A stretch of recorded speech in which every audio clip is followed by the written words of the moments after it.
Hello. I guess We already this is blew us. it. Yeah. All right. Hello. Thanks for and, watching, everyone. See you next week. and there goes our show. Welcome to another episode of what do we call the show? Live streaming with Gotham Sound. Two dudes talking. I don't know. Anyways, welcome. My name is Peter Schneider. I have with me Cory Allen. Howdy. A man of many words.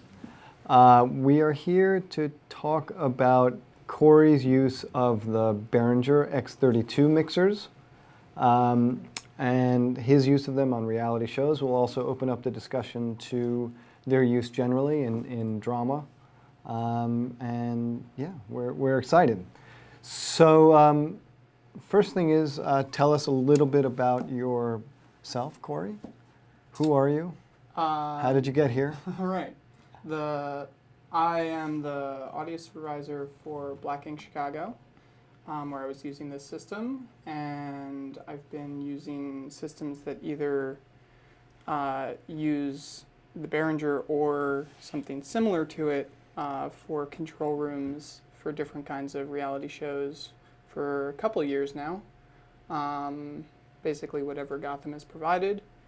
And I came from working here at Gotham Sound for 4 years, so some of you might remember me from that. Cool. Yeah. And so you left Gotham to become freelance? Yeah, left Gotham, jumped into predominantly reality television sound mixing. Started off A2ing and doing some sound mixing, and then worked my way up with some colleagues, Nick Houston, Brandon Binsky, who are pretty much responsible for turning me into an audio supervisor. And so I've done both Gotham alumni. both, yes, also fellow Gotham alumni, so Nick Houston had been supervising Black Ink, said that they were doing a show in Chicago, and asked me if I was interested in doing it, and sent me out to Chicago with this system. And I was out there for 4 months, playing around with it and getting familiar with it. And so I guess we're just going to talk about I think to sort of frame the discussion, let's talk about what some of the challenges are in this kind of production. And we're talking specifically about competition reality. Okay, so like control room. Yeah, and sort of like it's chaotic. Sure. So what this kind of system really does well is a lot of these shows, including Black Ink, including Ink Master, Next Great Baker, the other shows that have been using this kind of system, they have a lot of talent who are wearing many, many wireless microphones. For Ink Master, it's gotten up to 40 channels of wireless. Yep. On Black Ink Chicago, we fortunately only had to deal with 12 at a time. It never got any higher than that. So you have a variety of inputs, wireless microphones, hardwired microphones, just a whole plethora of sources, and then you also have a plethora of destinations that all need unique mixes.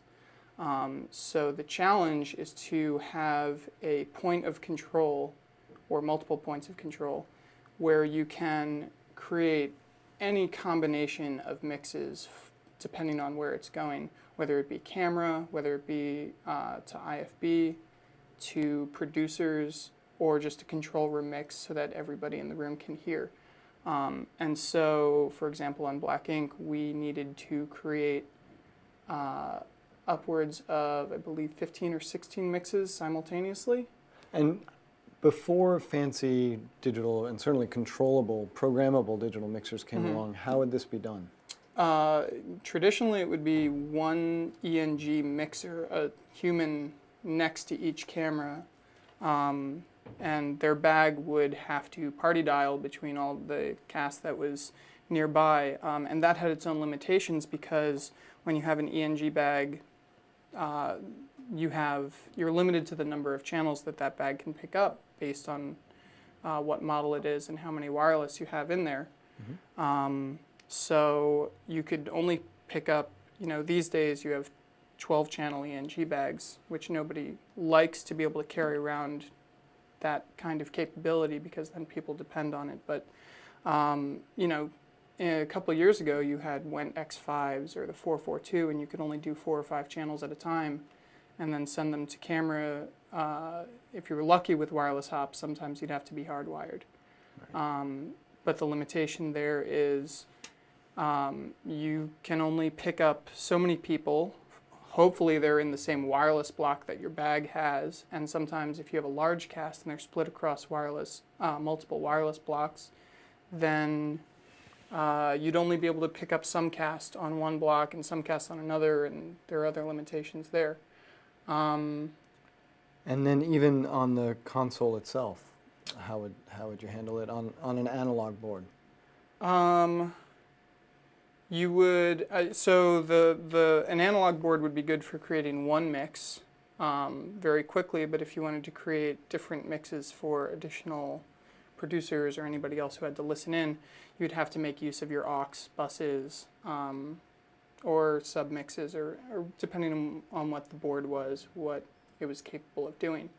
Now, on a show like, we'll take your show, Black Ink Chicago. Could you have one ENG mixer per camera? Is that even practical?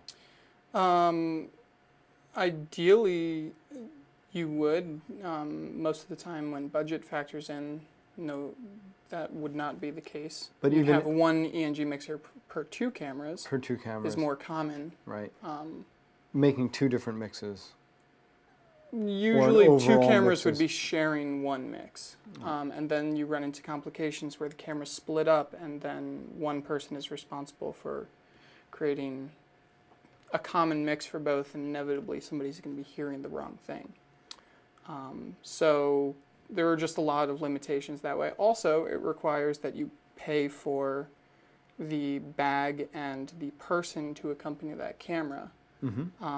Whereas this, from a budgetary standpoint, this system gets rid of some of that. I mean, it's a blessing and a curse because for producers it gets rid of a lot of that manpower. It gets rid of the cost of having to rent those bags. But I want to address that, but I want to address that at the end. Okay. Because I want to right now I want to frame, what this actually solves. Right. And there's definitely a can of worms that it opens up. But I want to talk about that. Of worms. Yes, a lot of worms.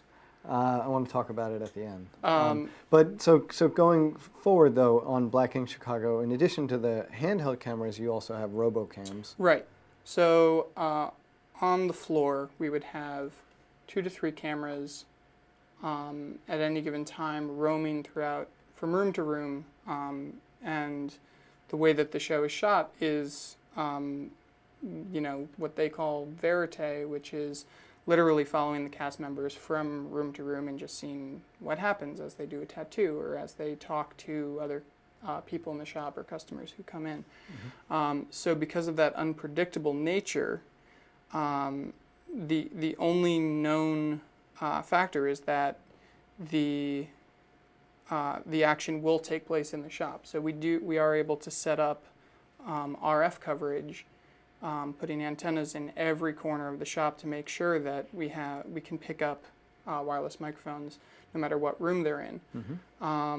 Another challenge of the old school way of doing it is that when you have tight spaces and a sound mixer who walks in, is basically tailing a camera operator around wherever they're going, and you have these little tiny tattoo rooms, it's completely impractical for a sound mixer to get into the same space and not be in another camera operator's shot.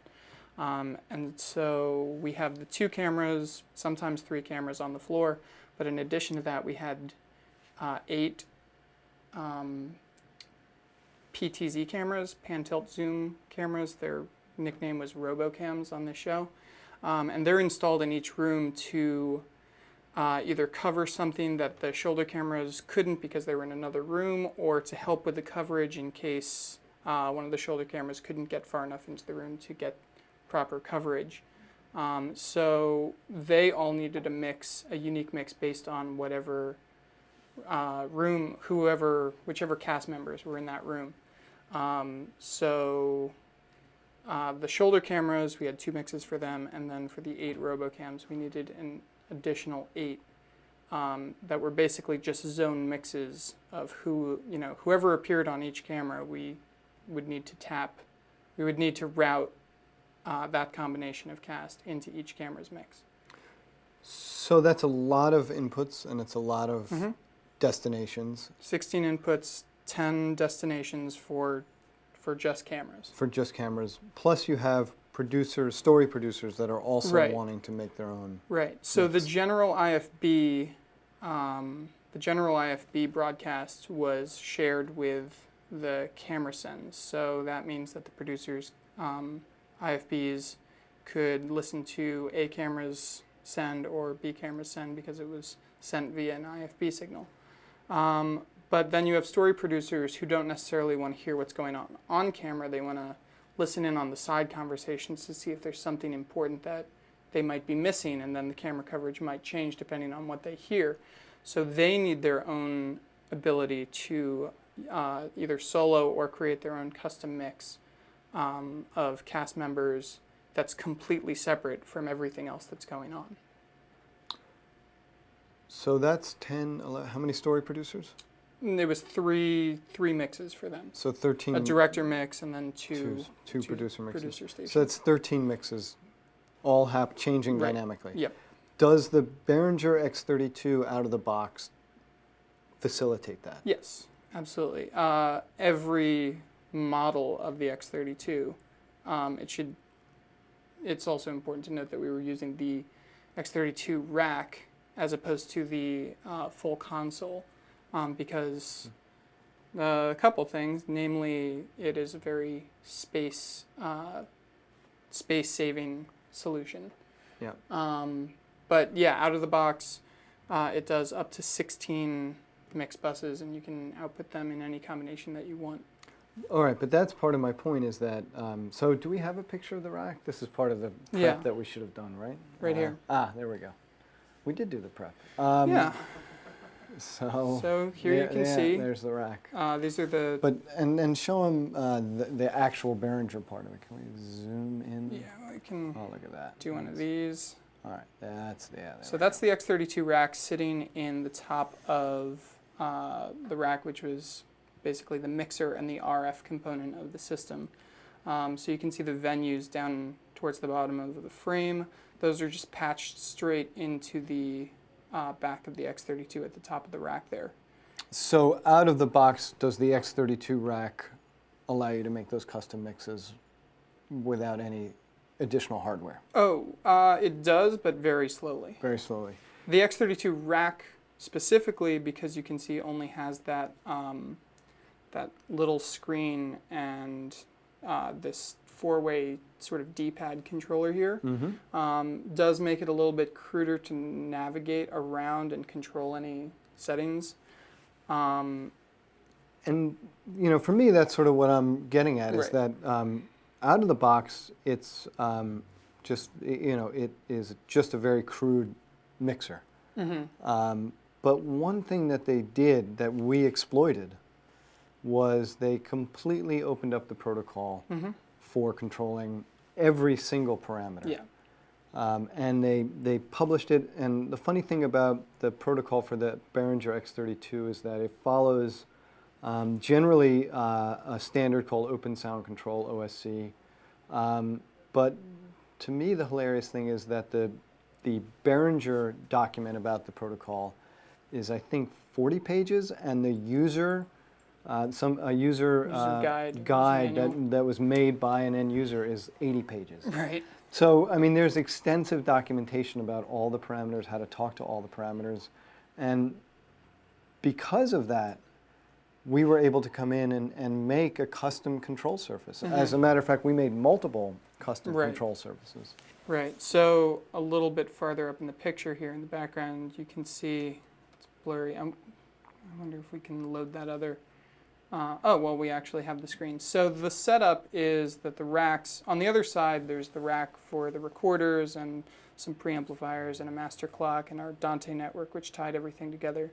But in the center, you've got a touch screen and a MIDI controller, which are both sending commands to the X32 to control it. And so that's what opened up the control side of it, so that we were able to do everything in real time, literally routing a cast member into each individual mix with just a tap of the screen, and then adjusting their level or their input gain with just by turning one of the encoders on that control surface there. So yes, out of the box, you can set things up to do this, but it's very, very slow, and it's not a real-time solution for a reality setting like this. But it does have the hooks to be able to tie into it with a variety of other things. So let's get into it a Yeah. little bit. Let's we have the interface. Yeah. Right? So What we did is, this is the actual screen that an operator, which was you in this Yep. case, would be faced with, and walk us through what we're looking at. So we have these clusters of buttons. And we ought to mention this is on a touch screen, by the way. Right. On this laptop, it's not just touch screen, but I'll just move the mouse around as if that is my finger touching it. So the clusters of buttons, these green buttons, all represent an input to output matrix. Simply put, each button in one box, you can see this A camera box that's bounded by the red border. Anybody who I tap in and out will be routing the input channel, that person's wireless microphone, to a specific mix bus, in this case, the A camera's IFB transmitter. And so they're duplicated, and you can see we have all of these mixes for for the A and B cameras, which double for IFB channels, and also the 8 individual Robo cameras. So as soon as somebody walks into a room, I can just quickly say, like, Ryan, Ashley, and Van walked into Robo 2, Robo 2's zone, which was covering the front living room. And just as easy as clicking them in and out, that's how we quickly could create those mixes. And I think we ought to mention, at least on Ink Master and some of the other shows we did with this, and tell me if it happened on Black Ink Chicago, the camera operators actually would request to hear certain characters. Like if they knew that there was an off-screen conversation that was relevant to the on-screen, Sure. they would call out and say, can I hear so-and-so? Sure. Not necessarily on Black Ink, but Ink Master, which I've also worked on, the camera operators who are listening to their camera mixes via the headphone port on the headphone jack on the actual camera, sometimes want to hear, especially during judging or during any sort of deliberation, when there's a whole group lined up, but they're only getting the close-ups of specific people. Sometimes they want to hear just the people that they're covering, or if the producers know that there's a tension between certain cast members, the camera operators who are keen to that will ask that they also hear that other person, to hear if maybe they're going to talk about that person, and then they are quickly prepared to change their camera angle, whatever suits that story. And we should also mention that this is simply muting the input to that particular output. Right. And the MIDI control surface, which if we flip back to the control room picture, the MIDI control surface is what's controlling the input gains as well as the output mix levels to the main mix. Is that right? Those are yes, they are controlling the X32's input gains, which doesn't have anything to do with cross-point routing or anything like that. That would be the same an analog mixer as reaching for the top of the channel strip and changing the gain. It's the A to D gain. Right. At Exactly. that point. Yeah. And then the fader, which is the second knob on the Livid per channel is the equivalent of the fader for that channel at the very bottom of the channel strip. So it is taking what would be a larger control surface and what actually does exist on the larger iterations of the Behringer mixers and just compacting it into that little MIDI controller, Right. allowing to control fader and gain position for 16 channels. And that's just because that is limited to the MIDI controller which you guys provided, but when called for, you could add additional MIDI controllers or a larger MIDI controller and control even more Which we had to channels. do for some Right, reunion show. exactly. Yeah. And it's also, it's funny, I wasn't going to mention this, and now I think it is relevant, which is that particular controller is discontinued. It's made by Livid. Right. But it's no big deal. Notice the wood panels on the side. Right. Yeah. But it's no big just- deal. I wish more manufacturers put wood panels on the sides If of their only, products. if only there was a manufacturer in our industry. God, we're going to get in so much trouble. I wonder if I can get a free case of kombucha just by showing this on camera. But it's discontinued. But the point is that because everything is built on open standards, we can just roll in another controller. MIDI controller, Yeah, yeah. it doesn't matter. By building it on open standards, really we can customize it and have customized Right. it. You were just talking before we went on air about customizing it right before they would do a take. Yeah. Like literally jumping into the program. And which- actually for the reunion, Yeah. so that particular control surface is just, it's a bank of 8 faders across, or 8 knobs across, and then 4 rows. But because of our layout, you can see we have the venues in there as well. The venues are 6 channels. And so it was a little counterintuitive to have inputs 1 through 6, and then the first 2 channels of the next venue cut off on the remainder of the row, and etc. So through the help of Peter's programming, we actually remapped those so that it was 6 across for the first venue, 6 across for the second venue, and then the remaining 2 channels in each row controlled the plant microphones and the interview microphones, which, especially if we go back to our layout here, also reflects the same layout, 6 channels per row for the camera mixes. So instead of having to do the translation of, okay, this is channel 8, so it appears on row 1 at the very end of this controller, but it's the second button on row 2 of this controller, it all looked uniform. And that was the same for the producer stations as well.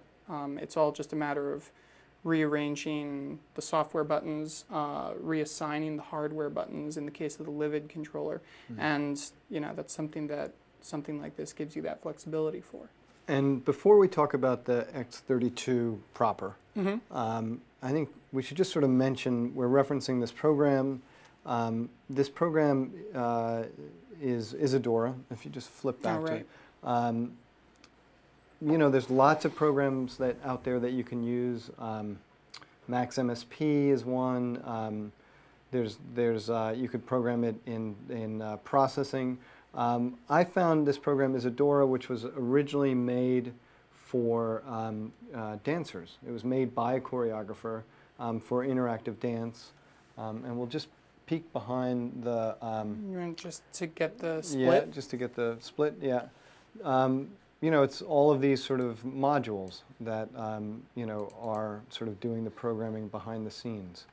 And yeah, I would encourage you to go ahead and download. If it's not Isadora, go ahead and download the programming environment of your choice. But they are free or near free. Isadora is closed source, but processing is open source. And play around. I think one of the most exciting things about this is we're not beholden to one manufacturer's idea of what to do. Right. One manufacturer making a mixer certainly wouldn't know that you arrange things based on a venue system. Right. And so I think that these are exciting times to be a mixer. It's exciting to be at a place where you could print your own part, or you can create your own interface. Yeah, I mean, this is cool Well, stuff. it certainly makes it easier. And not only that, but, we started off with we started off with this layout at the beginning of the season, and then throughout the season, there were some situations that came up where I was like, well, it might actually help to have this control mix on the bottom, which wasn't originally here. It was on a second page for myself to be able to solo. That was an additional mix Right. that we had to account for. And it was built in, the buttons were there, but it just wasn't placed right. But, having memorized the keyboard shortcuts, you just go into edit mode and literally just drag things around as you need them. And so I was able to customize the interface throughout the season based on our workflow. And the other thing is that you never know what the exact challenges of any show are going to be going into it. Yeah, I mean, changes happen right in up real till time. then. Yeah. All right, I feel like we should move on to talking about the X32 itself. The first question I would ask is, how did it sound? It sounded fine. Yeah. I get, like, especially during my time here when I was taking tech support calls, I get the question a lot, how does it sound? And that is such a, you don't know what people's measure of sounding good is, because Right. some people might be calling in from a Mahler, music recording right, background, right, and they want recording to know, Mahler like, in the does it mountains. sound Yeah, like a right. Neumann U87 from Right. like East Germany?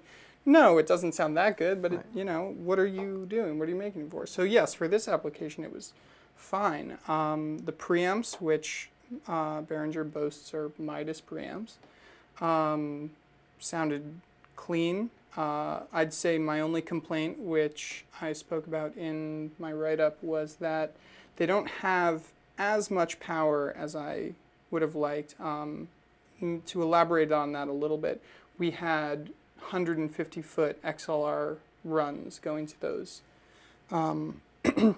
excuse me, MKH50s and MKH8050s that were up in the interview rooms. And so even a condenser mic at mic level for that duration of a run with a couple of mated cables, and there's a little bit of loss in the connectors there. Of course, there's going to be enough loss where you're starting to push the mic preamp pretty high. And a couple of the interviews, especially for the cast members who like to talk like this in interview, which is just like, brutal. We were literally like pushing the gain as high as it would go, but it still sounded clean. So that was a plus. One of the other things that one of the other things that I really wanted was the ability to limit or at least compress the channels at a point in the signal flow where it would affect the recording as well. There is EQ, there is everything you would find in any sort of digital console, but the insert point at which the direct out is sent to any other device, and in our case recorders, was fixed. So you couldn't move that pre-EQ, you couldn't move that around depending on where you wanted it. Got it. And so therefore we didn't have limiters on the input channels, and I had to,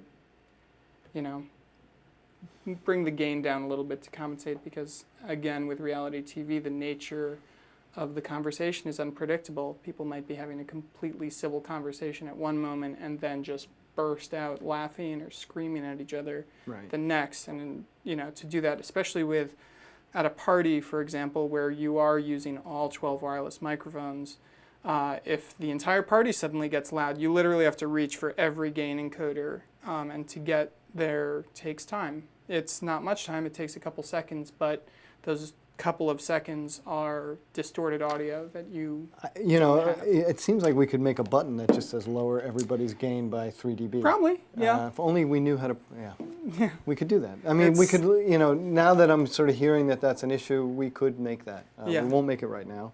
But that's sort of one of the exciting things. I think, it sounds to tools are me, there. the tools are there. It sounds to me, we have to talk about the price. I mean, these are sub $2,000 for the rack mount stuff. Yeah. And I think, like every piece of gear, there are compromises involved.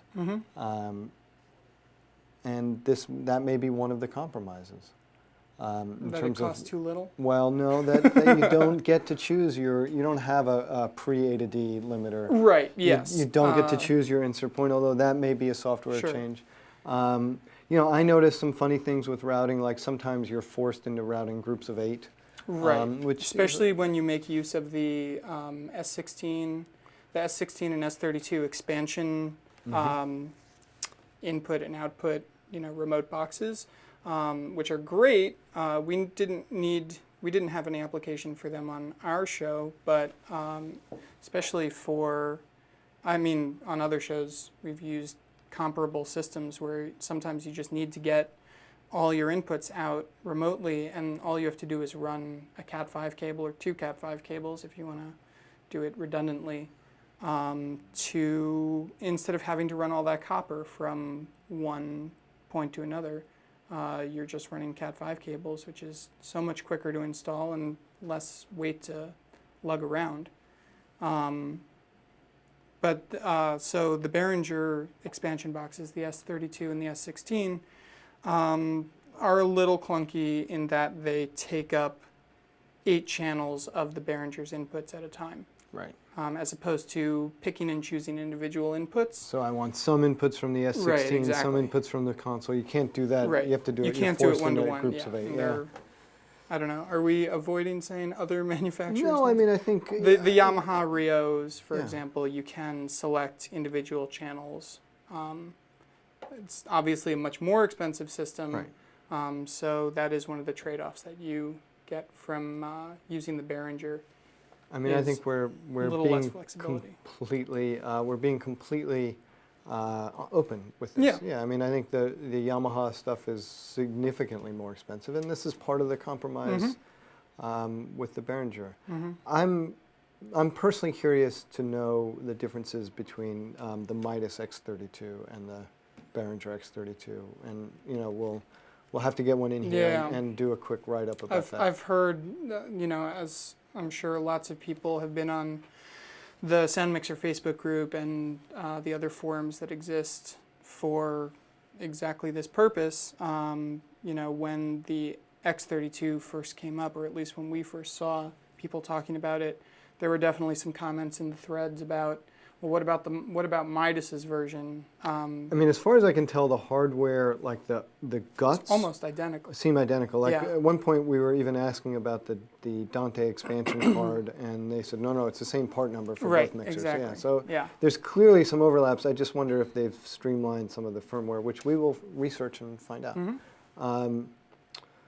Now, let me ask you some other questions about your use of the Behringer or it's working. Did it ever crash on you or do anything weird? Not once.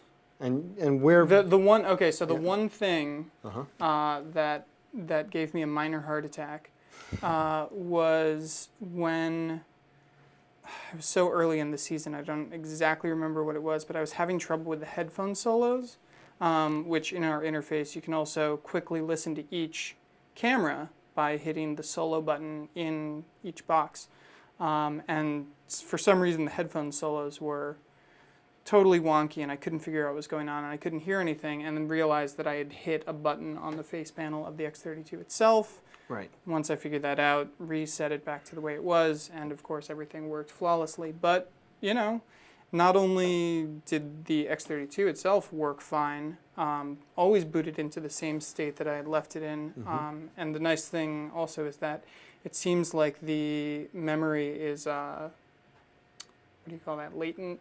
Or non-volatile? Non-volatile, right. So even if you just disconnect the OSHA cable out of the back of it, everything stays the same when you boot it back up. Nice. So that was definitely a benefit. I mean, when I was figuring out how to program it, I would send it some pretty gnarly, like just wrong commands. Right. And even then, it wouldn't crash. Right. So. Yeah, I mean, so one little quirk And this really is a quirk, but it's also a limitation when you are toying with this. The OSC protocol that we were talking about before really works best with devices if the port numbers for that it's communicating in are two different port numbers for each device that it's talking to.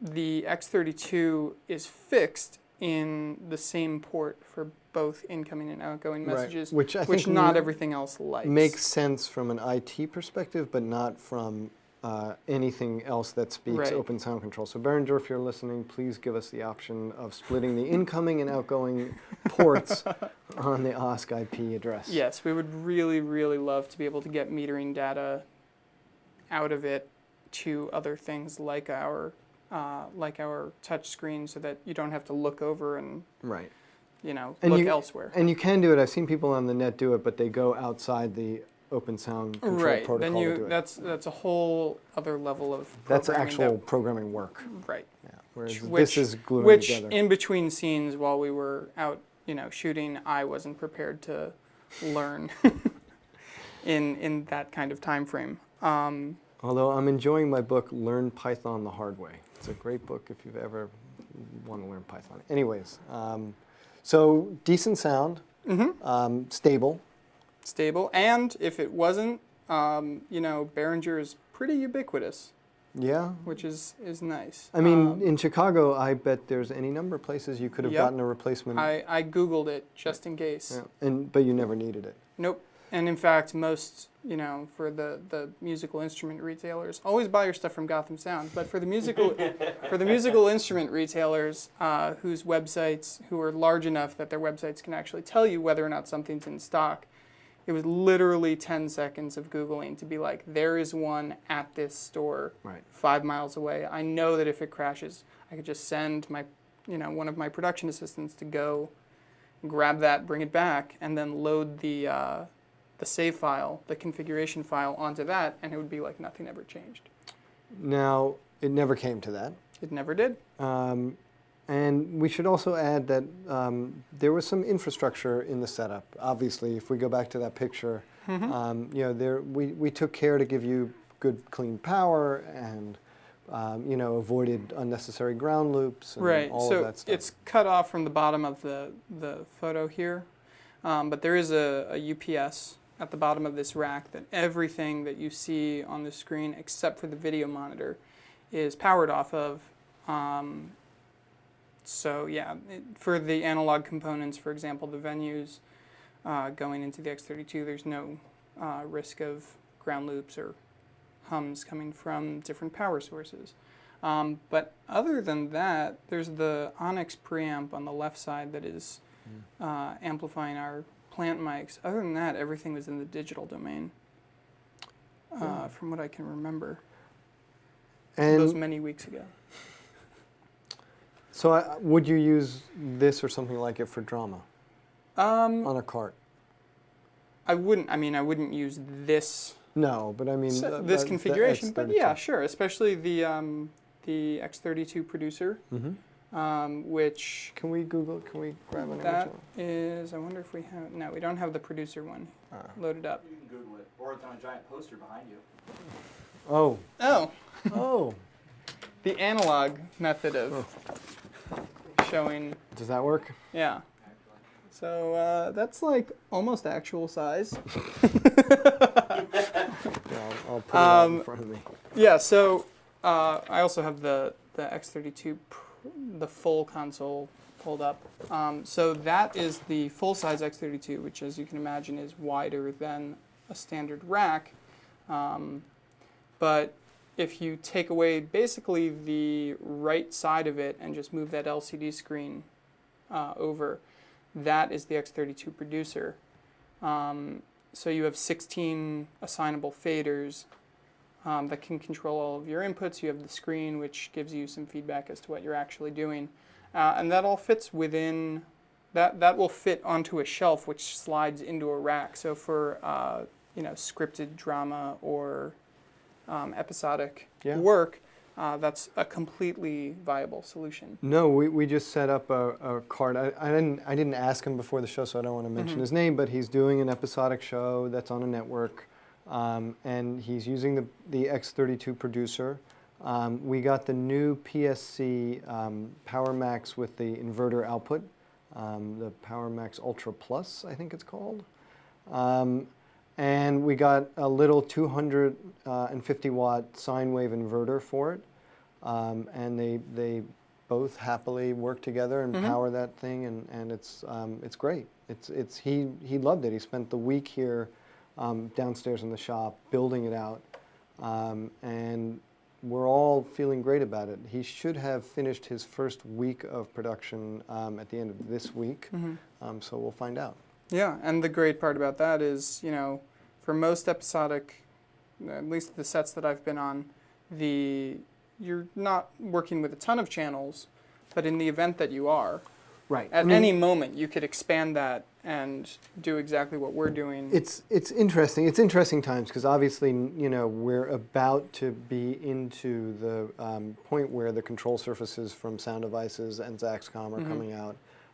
But we're not there yet, which is why this mixer had to make this choice.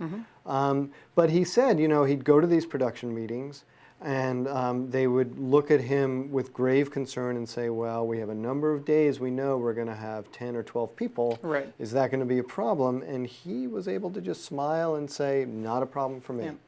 You know, he has the wireless. Absolutely. And he has a way to get him into the mix. And, Right. and his recorder is a Sound Devices 970. 970? Yeah. Yeah, so I mean, and that's the other thing is that this component, you know, talking about the modular or the control surfaces for Sound Devices, Zaxcom, and those other sort of purpose-built recorders with their purpose-built mixing controllers. They're great, but they are limited to that specific host. Yeah, and that's right, and they're limited to the feature set to the extent that there's no open standard for them Right. that they provide. I mean, one thing that came out was, you know, I mentioned that there's iPad control, sort of out of the box if you hook up a Wi-Fi router. That's the other thing I wanted to show. Oh. I brought my iPad with the... Nice. If you hook up a Wi-Fi router to the Behringer products, you can control it with an iPad. And I said, you know, I remember going to a blocking rehearsal where the cast was still wired, and I'd watch the blocking rehearsal, and I wish I had my cart right there so I could practice the mix. And now you can. You just bring your iPad to the blocking rehearsal and you know. So this play is along. one of the other components. Let me just make sure I have the brightness all the way up. This is one of the other components of the X32 ecosystem, which is X32. I think it's X32 Mix on this, or X32 Edit is the computer software. X32 Mix is the iPad software. This does almost everything that the Windows or Mac version does, almost to the point of not needing that computer software. The only limitation is that this, being on an iPad, comes with all of the caveats of a wireless network. Right. So if you have Wi-Fi congestion, then you might not want to depend on this specifically. And a general tip for that is get a dual band router. Right. And set it up so that you're hooking up only to the 5 gig side of the dual band router. And for anybody who's a Microsoft Surface user, you could just run the X32 Edit software, which is very, very similar on the tablet. Have a USB. Do the Surfaces even have Ethernet? They can. Yeah, so onboard Ethernet, and then you have the reliability of a hardwired network connection, and the benefit of the touchscreen. And then, so this is the other thing that I created using the TouchOSC software, which is the same as our touchscreen controller, just with fewer labels. But, you know, the same 6 talent per row, and so I could, if I needed to, walk around and do most of what I could do at the with the touchscreen, just using an iPad. Obviously, without having the benefit of looking at all of the cameras simultaneously and knowing what was on them. But if I had to run out on the floor, somebody calls that they need to hear something and something, I could just tap it on the go like Touch that. Ask, which is what's running that Right. iPod program, is similar to Isadora in that they're both this kind of software that glues a GUI to a logic, and you write both. You write the Right. GUI and you write the logic, but you don't have to get your hands super dirty with the low-level code. Right. Yeah, it was all just, for the most part, copying the string of text out of the ask reference and putting it into the field in the Touch Ask editor, and then trying different variations of that until it worked. It's not to say it isn't, you aren't going to still have to roll your sleeves up and learn a bit about how these networks work, and there are definitely some challenges there, but once you sort of speak the language, that'll open up all the things that you can do with controlling and doing all sorts of stuff with the X32. So I want to bring it back to we're going to get to questions and answers. So here's my thoughts. I want to talk about how this affects manpower on a set, the touchscreen. I promise we talk about that, and then we'll take people's questions. Okay. One thing that, look, I'm a union crew person, so I'm very sensitive to technology that replaces people. Yeah. But one thing that I'm really sort of happy about is that this technology, I feel like, sort of right sizes the crew. I realize that sounds like a euphemism, but first of all, it takes the equipment away from the individual E&G mixers, and on Inkmaster at least, it became a way for them to be wireless boom operators. So they no longer had the bags because they weren't doing a mix, so they didn't need the mixer and the receivers, and they weren't transmitting, but they did have a wireless boom setup. Yeah. And so, granted, it went from one mixer per camera to 3 wireless boom operators, Right. so we lost 3 people, but Right. man, those jobs became a lot more tenable and pleasant almost. Right. I think one of the difficulties there, in that case specifically, is that Dave LaVenture is very good at his job, and his job is to operate this touchscreen. Right, which, by the way, there's another position that opens up, which is touchscreen operator. Right. So, you do lose some of the ENG, the ENG operators. Some of them become boom operators. You do have this touchscreen operator.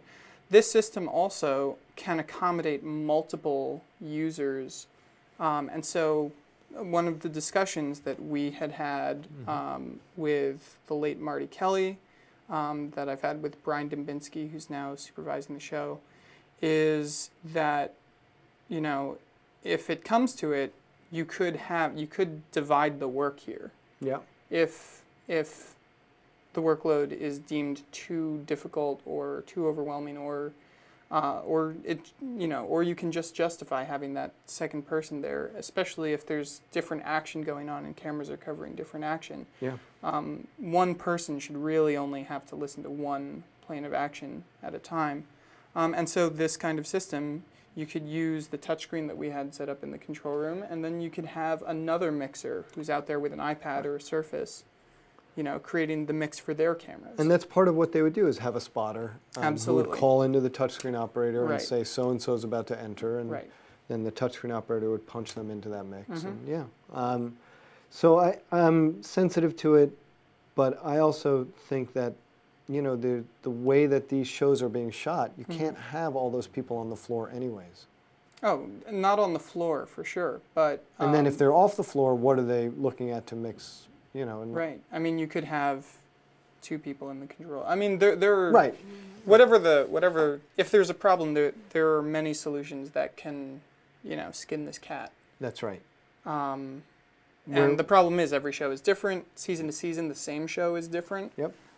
So these solutions usually are customized within the weeks that the job is confirmed, and And one thing that this does increase is the communications complexity. Mhm. And I think it's always justifiable to have a communications tech on as well. Whereas Absolutely. before, when it was E&G mixers, they tended not to have that. So I Mhm. think, I think that's right. There is, you lose some people, but you gain other people. Mhm. All right, I think at this point we should open it up to questions. Anybody have questions? Now's the time. I see we have 24 people 24? watching, which is great. Well, as always, we're on email and we're available by phone. Paul is available by email and phone That's right. And to answer all of your I've been asked to talk about two things, which I'm happy to talk about. Three things. Vimeo.com/gothamsound.com is our archive, our video archive. And so you should check out the other videos that we've done. Vimeo.com/gothamsound, just /gothamsound. There we go. Um, For those of you who've never used a URL bar before. Wait, what? Do I have to put HTTPS in there? Vimeo.com/gothamsound. Our next stream is September 29th with Howard Kaufman of Electrosonics. He will be here to talk about Electrosonics products, but I'm sure we'll get him to talk about other things as well. And any ideas for shows, please send them to info@gothamsound.com. That'll do Well it done. for this week. Thanks. All right. Take care, everyone.